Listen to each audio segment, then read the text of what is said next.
करीब एक साल से किसान आंदोलन कर रहे हैं। सिंगू बॉर्डर और तमाम जो है बॉर्डरों पर किसान बैठे हुए हैं।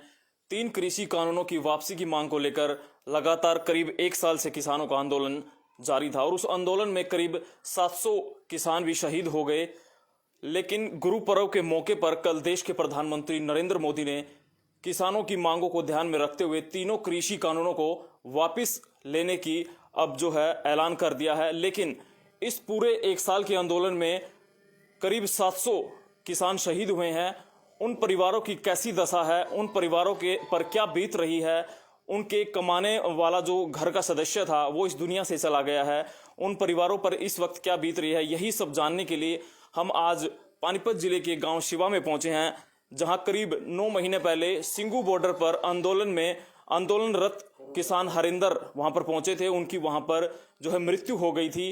लेकिन किसान की मृत्यु के बाद परिवार को न कोई मुआवजा मिला, न कोई नेता मिलने आया और किसी तरह की कोई बातचीत परिवार के साथ नहीं हुई। हालांकि करनाल में एक किसान की मौत हुई थी, उसके पुत्र वधू और पुत्र को जो है नौकरी दी गई थी, उनको तुरंत प्रभाव से नौकरी दे दी गई थी। लेकिन इस परिवार के साथ क्या सरकार के किसी नुमाइंदे ने बात की है या किसान नेता कोई इनसे बातचीत कर रहे हैं, वही जानने के लिए आज हम पहुंचे हैं।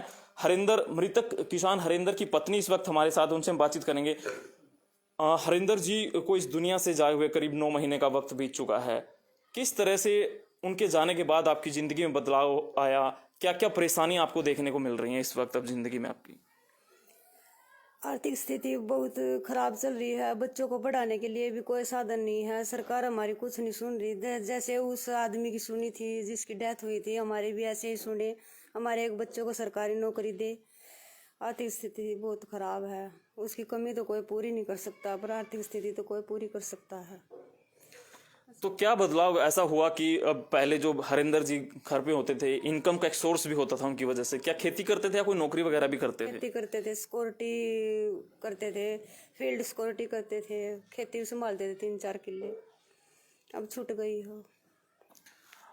जो परिवार है, अब परिवार में कमाने वाला कौन है? आप ही अब बच्चों को पाल रही हैं? मैं ही हूँ। मेरे छोटे बच्चे हैं, एक 19 साल का, एक 17 साल का। क्या वो पढ़ाई करते हैं? हाँ जी, एक BA सेकंड में पढ़ रहा है यमुनानगर, और एक गांव में ही 11th क्लास में। और परिवार में कौन कौन है? और परिवार में मेरे 4, एक जेठ है, 2 देवर हैं, सास है, ननंद है, उनके 2 बच्चे हैं। एक देवर कुंवारा है, एक जेठ अपंग है। बस यही परिवार है। क्या मतलब जैसे ही उनकी मृत्यु हुई उसके बाद कोई किसान नेता, कोई बड़ा नेता यहाँ आपसे मिलने आया या सरकार का या कोई प्रशासनिक अधिकारी आपसे मिलना, कुछ बातचीत हुई उस बारे में? नहीं जी, किसान एक बार आए थे, बस 1 लाख का मुआवजा दे गए थे, बस उसके बाद कोई नहीं आया। जैसे अब देश के प्रधानमंत्री नरेंद्र मोदी ने अब तीनों कृषि कानूनों को जो है वापस लेने की अब बात कह दी है, अब आंदोलन भी समाप्त हो जाएगा, तो क्या लगता है आप लोगों की भी कुछ मांगे हैं सरकार के? जो क्योंकि बहुत सारे जो किसान शहीद हुए थे, कुछ को नौकरी मिल गई, कुछ को मुआवजा थोड़ा बहुत मिला है, लेकिन वो काफ़ी नहीं है, क्योंकि एक परिवार को चलाने के लिए जो कमाने वाला ही जब घर से चले जाता है उसकी कमी तो पूरी नहीं होती, लेकिन एक आर्थिक जो मदद मिल जाती है तो उससे परिवार को चलाया जा सकता है। तो क्या सरकार से किसी तरह की कोई आप मांग कर रहे हैं? मांग ये करेगी, मेरे एक बेटे को तो नौकरी मिल जाए सरकारी, से अपनी आर्थिक स्थिति को तो संभाल सका है। और क्या मांगे, और सरकार की सलाह जी, मांगने से कोई मिलता नहीं कुछ। वैसे तो प्रदेश के मुख्यमंत्री ने संकेत दिए हैं कि जैसे मृत्यु के कारणों के हिसाब से हम कुछ उनकी मदद करने का जो है प्रावधान करेंगे। तो उस विषय में क्या कहेंगे? अगर प्रदेश के मुख्यमंत्री मनोहर लाल खट्टर तक ये वीडियो हमारी पहुंचती है, आपका मैसेज पहुंचता, तो उनसे आप क्या कहेंगे?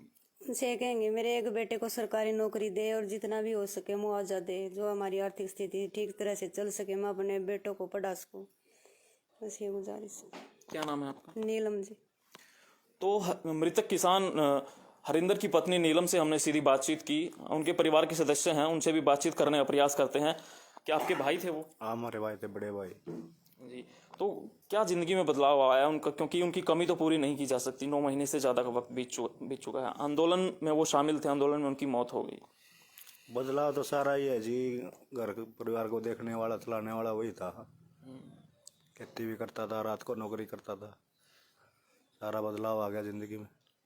बच्चों की पढ़ाई पे या उनकी लाइफ पे कोई किसी तरह की अब बदलाव हुआ, कोई उनको परेशानियों का सामना करना पड़ रहा है? परेशानी तो है ही सारी जी। ये बच्चों की पढ़ाई भी है, लिखाई भी है, फिर पैसे का सारा सोर्स ही खत्म हो गया। वो खेती भी करता था, पैसे तो आमदनी तो थी, बच्चों की कोई दिक्कत नहीं थी। अब तो सारी दिक्कतें ही है। अब तो ये अकेले देखते हैं, एक भैंस ले रखी है, अपना दूध दाद दे के अपना गुजारा चल रहा है। अब देश के प्रधानमंत्री ने आंदोलन को जो है समाप्त करने के संकेत दे दिए और 3 कृषि कानूनों को कह दिया है कि हम वापस ले लेंगे, इनको रद्द कर देंगे। तो इस आंदोलन को आप कैसे अब देख रहे हैं? क्या ये किसानों की जीत हुई है? और जीत हुई है तो क्या जो शहीद किसान हुए हैं उनके लिए सरकार को कुछ करना चाहिए? उनके लिए ज़रूर करना चाहिए। उनके परिवार को लड़का बच्चे जो सरकारी नौकरी देनी चाहिए, मुआवजा देना चाहिए। और अब इस चीज़ का क्या फ़ायदा जब इतने 700 आदमी चले गए? इस जीत का भी क्या फ़ायदा? तो कहीं ना कहीं पूरे परिवार में जो है परेशानी का सबब तो बना ही हुआ है, क्योंकि बच्चे भी हैं, परिवार को संभालने वाले वो सबसे बड़े वही थे, उनकी पत्नी भी हैं, 2 बच्चे भी हैं। बहुत सारी दिक्कतों का सामना, उनकी पढ़ाई में भी दिक्कतें आ रही हैं।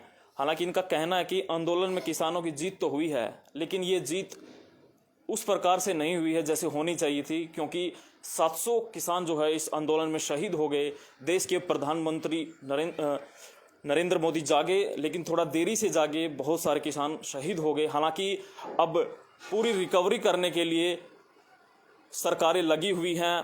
प्रदेश के मुख्यमंत्री मनोहर लाल खट्टर का भी बयान आज कल छपा है, आया है मीडिया में, कि मृत्यु के कारणों के हिसाब से हम मुआवजा देने की कुछ पहल जरूर करेंगे, कुछ न कुछ उन किसान परिवारों को वो मदद करने का काम जरूर करेंगे। लेकिन जो किसान शहीद हुए हैं, जिन्होंने कुर्बानी दी है इस आंदोलन में, करीब 1 साल तक ये आंदोलन चला और सिंगू बॉर्डर, तमाम बॉर्डरों पर किसानों ने दिन रात वहीं उन्होंने अपनी हाजिरी लगाई और इस आंदोलन को उसके मुकाम तक उन्होंने पहुंचाया। और आज कहीं ना कहीं किसानों की जीत जरूर हुई है, लेकिन हम भी सरकार से गुहार लगाना चाहेंगे, जैसे करनाल के किसान के परिवार को नौकरियां दी गई हैं, जो परिवार अब जिन परिवारों से किसान शहीद हुए हैं उनको भी सरकार को मदद करनी चाहिए, क्योंकि वो भी आंदोलन का हिस्सा रहे हैं। और किसान नेताओं से भी हम गुजारिश करेंगे कि वो भी परिवार से मिलें, उनकी भी बात आगे बढ़ाई जाए, ताकि थोड़ी आर्थिक मदद मिल जाए और परिवार को पालने और उसको चलाने में थोड़ी मदद मिल सके। क्योंकि परिवार को चलाने के लिए बहुत सारे खर्चे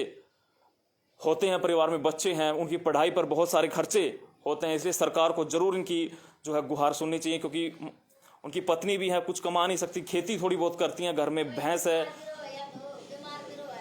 उनसे भी बातचीत, एक और महिला है, उनकी सास, आप नीलम की सास हैं? हाँ। क्या कहेंगे, आपके बेटे की किसान आंदोलन में जो है मृत्यु हो गई थी, कितना आप दुख महसूस अब करती हैं? ए भाई मेरे पे बोलने जानता क्या करे, बेटे तो पोते मारे नौकरी तो मिलनी चाहिए ना, क्या का रोजगार नहीं, भरने का फूट नहीं, दमा पे लेकर अपना काम चला रहा था बेचारा, बीमार रहा, दूध बेच, सिलाई का काम करे बेचारी। बस भाई मेरे तो काफ़ी परेशान है परिवार अभी भी। अब उनकी माँ है, आंखों में आंसू आ गए कि कुछ तो सरकार को मदद करनी चाहिए।